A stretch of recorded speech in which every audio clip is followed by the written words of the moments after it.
With me now is Wasi Muhammad, the man you just heard speaking in the video, and Rabbi James Gibson of the Temple Sinai Synagogue, also located here in the Squirrel Hill neighborhood, less than a mile from the Tree of Life Synagogue. It's an honor to have you both together. Wasi, first of all, the idea of raising money, when did you decide to do that, and what has the reaction been? So immediately when we got the calls about the tragedy, my phone was filled with phone calls and text messages from community members. What can we do? Should we show up somewhere? Can we send money somewhere? Is there a link? And then we immediately went to the scene to join the community, and by the time we got off to start a fundraising campaign, Celebrate Mercy and Tariq al-Masidi, they started a link, and Empower and Change and Linda Sarsour did, so we all joined efforts. And I understand some people online were saying that this wasn't a real effort, that you were going to take the money or something. Yeah, so unfortunately some people just think it's a scam, and that we just have all this money and the Muslims are going to pocket it, because there's no possible way that we could love the Jewish community like we do. But as Rabbi Gibson, I'm sure, could attest to, that's not true at all.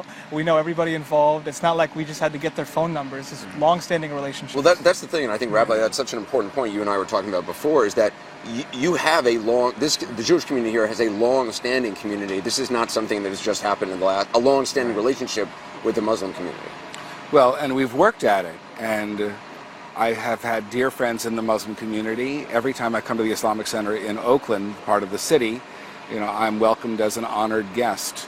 And we talk religion, we don't talk politics as much, but we all understand that we have a fierce attachment to our monotheistic points of view, and there are so many more things that our religions have in common than that divide us. History may have divided us, but faith brings us together, and frankly, common humanity and the belief in the God of compassion.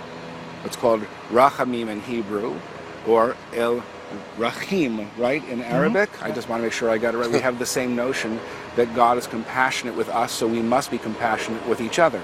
It does seem in this time when the person who did this, whose name I won't mention, clearly wanted to divide people, clearly hated people, and clearly hoped that this would spark further division. If anything, you are an example of that, the opposite happening. Well, yeah. No, after you, please. Not only did the Muslim community immediately leap forward in less than 24 hours, raise $70,000, and has increased beyond that. Wasi Muhammad is going to be our honored guest at our Shabbat service at Temple Sinai at 7 o'clock. And he's going to be my guest in my home with other wonderful guests in the community who are religious leaders, because breaking bread together, being together, reinforces the bonds that we already have built over many, many years, since before 9/11, and reinforced by how we had to pull together after 9/11. You attended the funerals today for Dr. Rabinovich. Yeah, and that was, it's powerful. I think in these tragedies it's difficult to remember that these are real people, and that's really important, and that they're close to us as well as Muslims, as Pittsburghers, their family, and hearing their stories. And Dr. Rabinovich was an amazing person, one of the first people to treat HIV patients here, was a pioneer in that field, and all the great at a time when many people were too scared when they were not being treated well at all. No, nobody else was accepting, and quickly became a leader in the region for that, and went in time that was really, really needed. And for somebody like that, it's difficult to hear, but it was really beautiful seeing what people said about them and the positivity that's coming from this.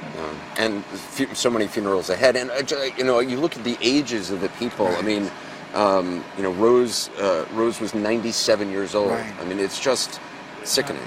I gave a talk yesterday at CMU because they packed an entire room of the students. There's a hugely diverse population at Carnegie Mellon University, and they wanted me to offer some words. And I talked about what it is to be less than a mile away from the death of a 97-year-old who had every right to expect that she would be safe and secure on Shabbat in her synagogue.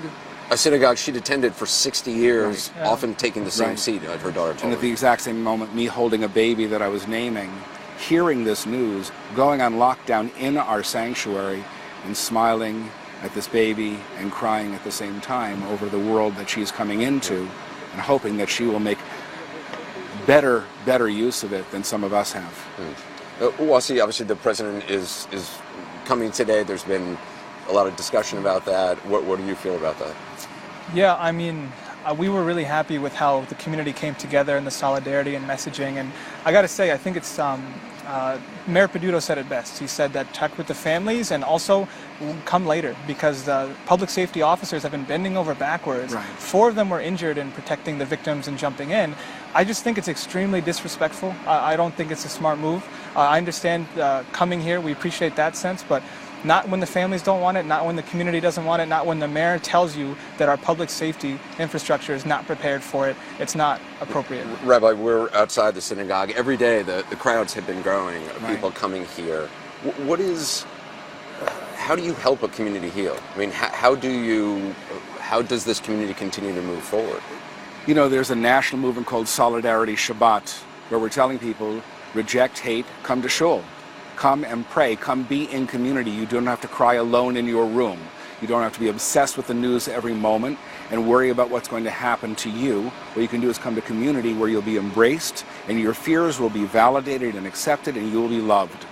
And so we're trying to tell people to come together, and we are so much stronger together, not just in the interfaith community, but alone in the Jewish community where people are often at loose ends and not necessarily connected.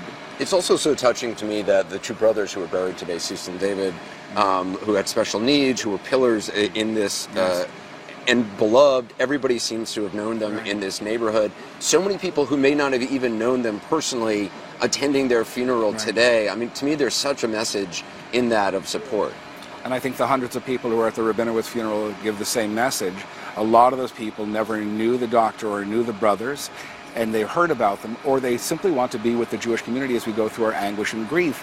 And we must not forget about those who are fighting for their lives right now, suffering from horrific bullet wounds.